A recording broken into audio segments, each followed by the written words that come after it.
Welcome and thanks for joining us for this episode of Scope. For women in Papua New Guinea, getting into Parliament and staying there is a very big challenge. Former Parliamentarian Dame Carol Kidu shared this in an exclusive interview with this newsroom. Dame Carol believes in keeping the House in balance by having at least a woman MP. Then Registrar of Political Parties, Dr. Alphonse Gelu, said women are more likely to be elected if they have the support of the resources and networks of a political party that sees the value of endorsing women candidates. Since 1975, only 7 women have entered the national parliament. They are late Nahau Rooney, Dame Josephine Abaija, and Valiato Klaus. They were founding female MPs, while Dame Carol Kidu, the lone female, elected into office in 2002 and remained until 2012, became the Minister for Community Development for almost all of that time. My first win, I worked very strongly on the sympathy vote. The death of Sir Kidu, highly respected first Indigenous Chief Justice. And so that helped me to win the first one. Then I had to prove myself, and I had to work very hard. And I had to keep remembering it's the people who get you into the seat. And so you have to keep your contact with your people. After her resignation in 2012, 3 other women were elected into Parliament. Former Eastern Islands Governor Julie Soso as Eastern Islands Governor, Luzaya Koza as lay MP, and Delilah Gore as SOE MP. In 2017, they were all voted out.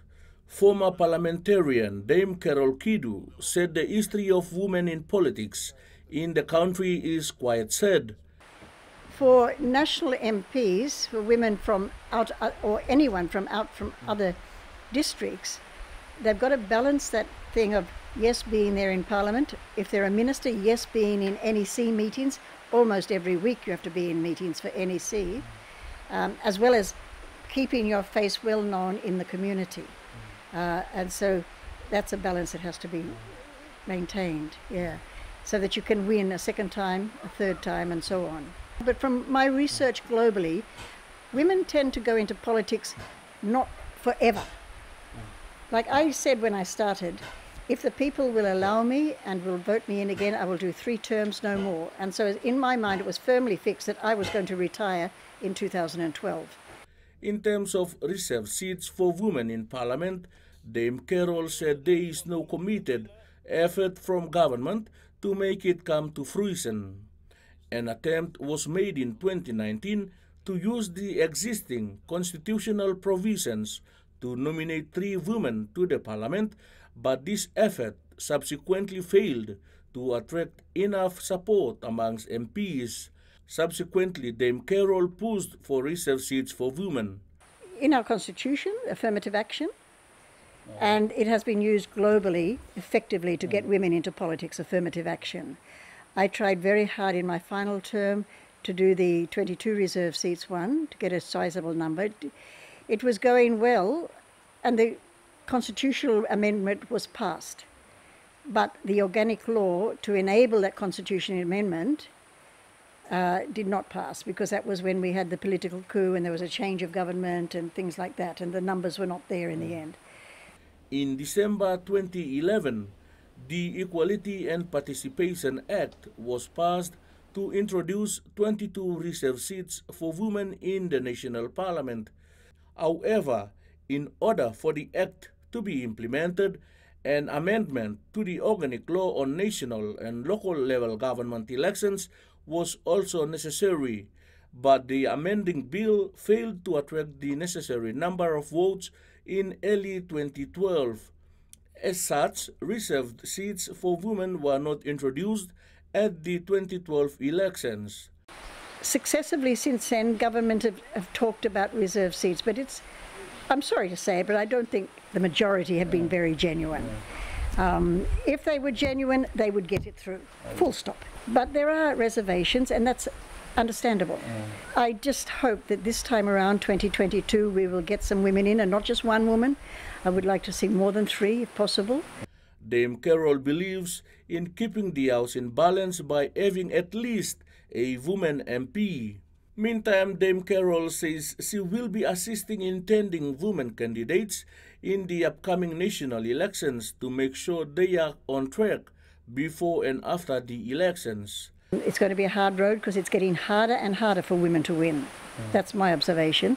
And I've been out there in communities with women, and I'm just seeing how more difficult it is now than when I stood, in my opinion.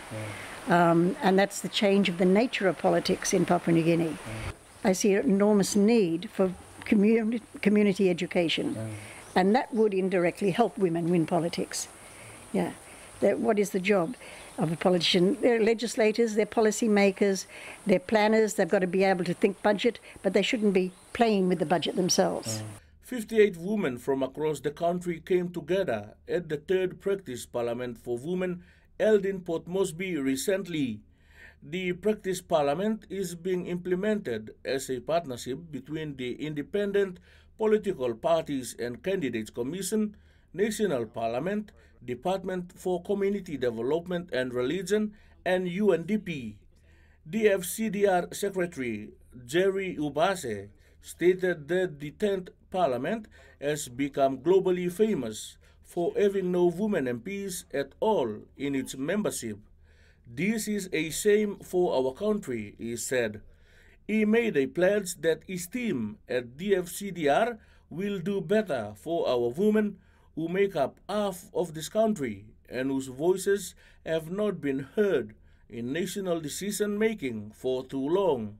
And Registrar of Political Parties, Dr. Alphonse Gelu, also spoke on how to prepare for election campaigning, drawing on resources from the new IPPCC and UNDP training manual on women's political participation and representation. He also mentioned that women are more likely to be elected if they have the support of the resources and networks of a political party that sees the value of endorsing women candidates. But for us, working through political parties, I think one of the things, challenges in Papua New Guinea is that we should stop looking at this male-dominated kind of society with, all these patriarchal structures that are in place as an excuse. Okay, it should no longer be that. Okay, let's work on that. Let's break those barriers down. Let the men and women go in together as equals. And now this whole issue about creating an equal playing field. In Papua New Guinea's politics, there is no equal playing field for anyone. You'll find that men are always on the top of this. At the last national general election, 167 female candidates contesting. None were elected. Although numbers are rising significantly, research shows that less than 4% of women candidates contested the 2007 and 2012 elections. Dr. Gelu went on to say that the Office of the Registrar of Political Parties recognizes the inherent value of including women's voices in PNG's national legislature and the other elected local assemblies. When we come back, PNG farewells yet another member of parliament in late William Samb, member for Goilala and Minister for Commerce and Industry.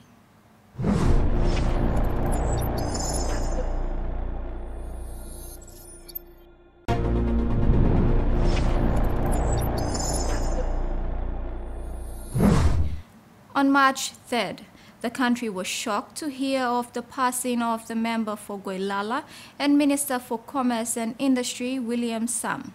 The minister was on an official duty trip to the United Arab Emirates when he suddenly died. 7 days after his death, his body was transported back into the country. His death adds up the tally to 7 members of parliament who have lost their lives within the 10th parliament.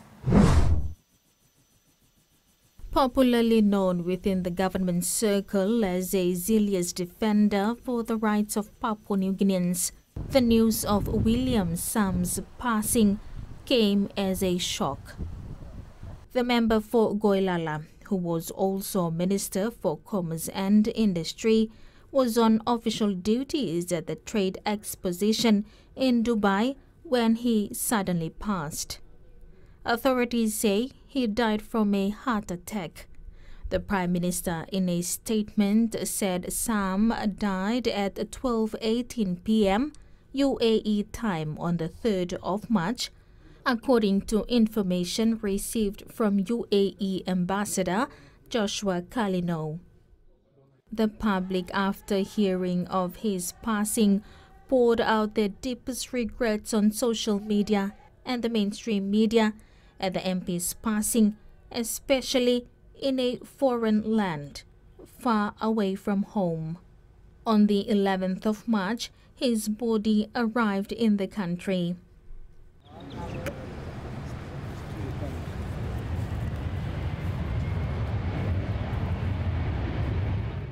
At the Jackson's International Airport, hundreds of people gathered to welcome the late MP.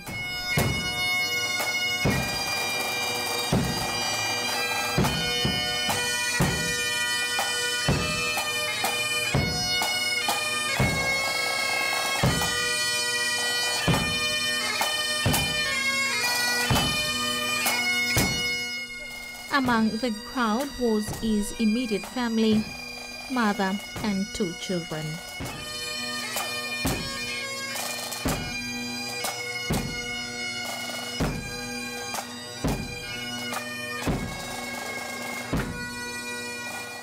Members of Parliament also turned out in numbers, offering their deepest regrets to the late MP's family. Central Governor Robert Agarobe wept openly, acknowledging progress of developments taking place in remote Goilala district done by the MP. I am lost for words. And like our people of Goilala, I am also in mourning. You are a vibrant leader for the people of Goilala and for the people of Central Province.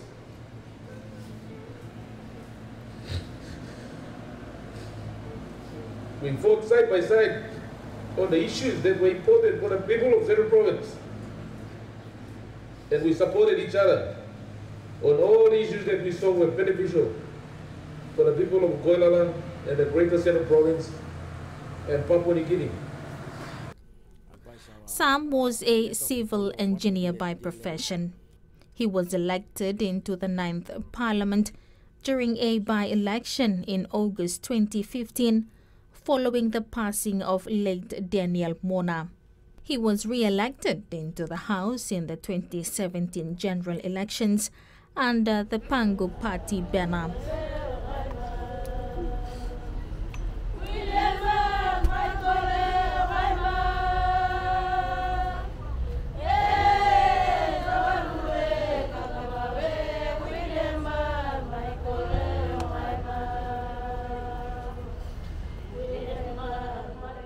At a week-long house cry at the Sir John Guise Stadium, Prime Minister James Marape described Samb as a true nationalist. Brother, I'm a skin blogging, I'm lick. That's all, person blogging. In fact, lewa blogging, lo put him country go first. I'm a big platro. I'm one bla fighter blo right blong Papua New Guinea people, especially the underprivileged, the rural Papua New Guinea. Online stablo house place or no got work or pigini, no got papa, no got mama. I'm so fight hard long right long the ordinary Papua New Guineans.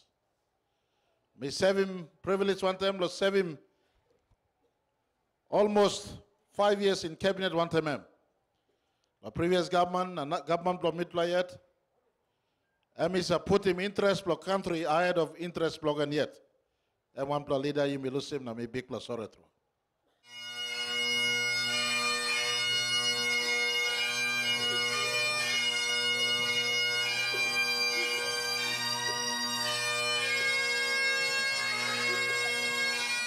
Members of Parliament also got to pay their last tributes to the late William Samb. On Thursday, March 24th, the late MP made his final entry and departure in his casket through the Parliament chamber.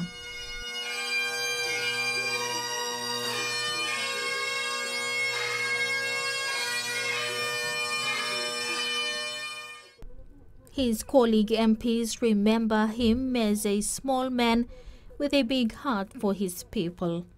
Prime Minister Marape, in his expression of sorrow, described late Samb as a flame of hope for Pangu Party and the coalition government, and was also instrumental in passing of the laws of the country that changed the fundamentals of development in the country. Samb fanned the hope, or flame of hope. He encouraged steadfastness, Mr. Speaker, in good governance and honest leadership, and to do more, and to do better, and to hold our country to high standards and great ideals. He, the short 7 years or so he was a member of parliament, he lived a life of truly character that we must also emulate, someone who put the interest of country ahead of self. William in person may have passed on to rest, but there are many brothers of William remain in this parliament, shown by both sides of the house coming to pay respect to the Goilalas in the corners of Port Moresby City and NCD and in central and throughout this country and up in the mountains of Central Province. You're not forgotten. You're not second class. This is your country as much as it's my country. You are amongst us. William may have now gone to rest, but a bridge is built to show Goilalas can perform at a higher level, if not higher. The PM added that in the 7 years that Samb served as MP, he transformed the Goilala district. Even the leader of the opposition, Belda Nama, agreed that the late William Samb was a warrior who walked the talk and led by example. Late Honorable William Samb, I would describe him as a member of Parliament who is a friend to all and enemy to none. He didn't care which side of the House of Parliament he stood. I would see him every time in the corridors of Parliament and outside in the car park of the House of Parliament, with always smiles on his face. And I would still recall that smile on his face. He would stand outside and joke with almost every member of Parliament, regardless of which side of the House we stand. He was the performing member of Parliament. Goilala was eventually seeing development into that district. He gave all he could as their member. And he had dreams and aspirations to ensure that Goilala would change to be one of the fastest developing districts in the country with whatever resources that he had. He has made some reforms in every ministry that he had the opportunity to hold. And he discharged his duties without fear or favor. He will be a great loss to his family, to his people of Goilala, to Central Province, to Pangu Party, which the Prime Minister leads, and to the country.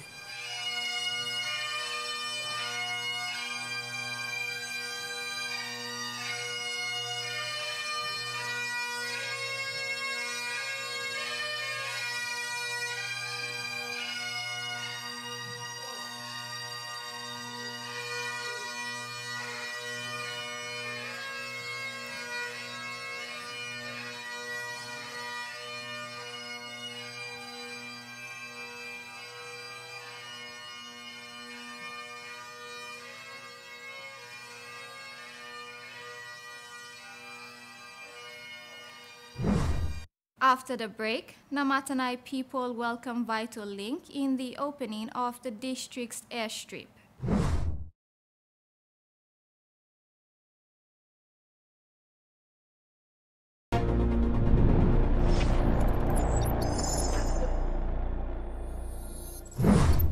rural airstrip is a vital link for our remote population in the country. The people of Namatanai in New Island Province recently commissioned the district's revived airstrip after almost 20 years without service. Locals will no longer travel for hours along the Buluminski Highway to TVWAN to catch a flight or cross the risky St. George Channel to Kokopo. The 2 million kina airstrip constructed and funded under the Lihir royalty payments.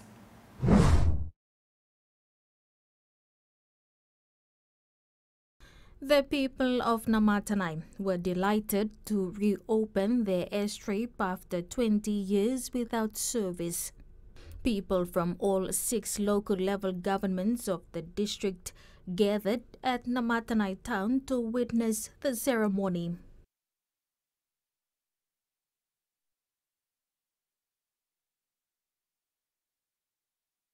On March 8th, 2 weeks prior to the commissioning ceremony, Tropic Air made its historical commercial flight into Namatanai Airport.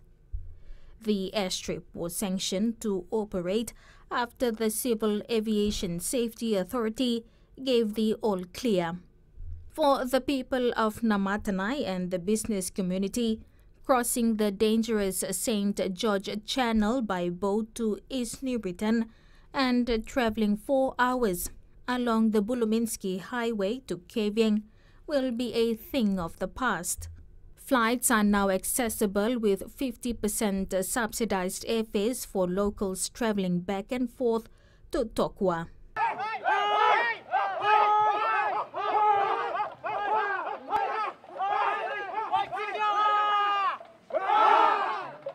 During the commissioning ceremony, a number of ministers, including heads of the Civil Aviation Ministry, witnessed the event. So me now, me like talk welcome. You go along all guests, you may. Namatanai MP and Civil Aviation Minister Walter Schnobelt said the airport was an overdue development, vital for his people. He said the airport runway, including its terminal, were constructed at a cost of 2 million kina, funded under the Lihir royalty funds. Airport construction want them terminal, na runway. I'm costing you me today 2 million kina. 2 million kina. You looking fancy, I come round here. Before, all pig, dog, maliao tu is a crossing runway, na go on other side. Now we got good quality fence, which is an important thing for any airport. Now this 2 million, he come where? He come to Newcrest mine through the Lihir royalty money. For the Marape-led government, transport infrastructure has been at the core of service delivery since taking office in 2019. Treasurer Ian Lingstaki said air transport is a vital part of infrastructure development, adding that airstrips throughout Papua New Guinea have been targeted for upgrade in the future. Ino Namatanai tasol. All rural airstrips today lo Papua New Guinea, it got big demand long em. At this time, sabos you me. Look inside long program, long body where it control him all rural airstrips. All rural airstrips. He got so far 276 all rural airstrips underneath long. This la program only come up him since August 2020. Now money only, ipami me go inside from 2019 to 2022, he come up 21 million kina tasol. So, Minister, me like assuring you, me pla long treasury, want him national planning, me pla by look strong lo this la component. Now me not talking you, me pla confident. Based on NEC submission companies, based on all consultation, also this 21 million kina, mipla by go on top.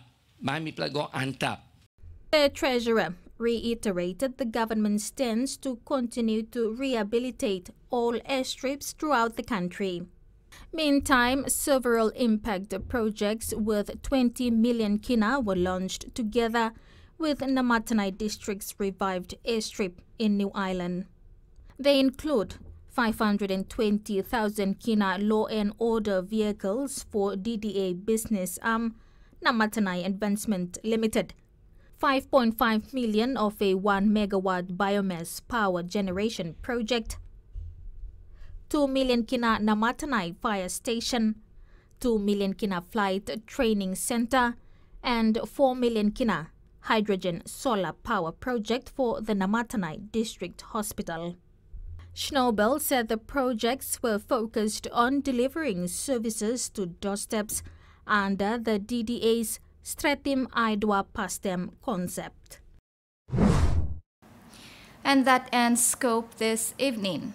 A kind reminder to apply simple measures to prevent the transmission of the coronavirus. Regularly wash your hands with soap and water, cough or sneeze into your elbow, and exercise social distancing. If you are feeling sick, please stay at home. You can also call the COVID-19 hotline number for more information or assistance. Thank you for your company. Bye for now.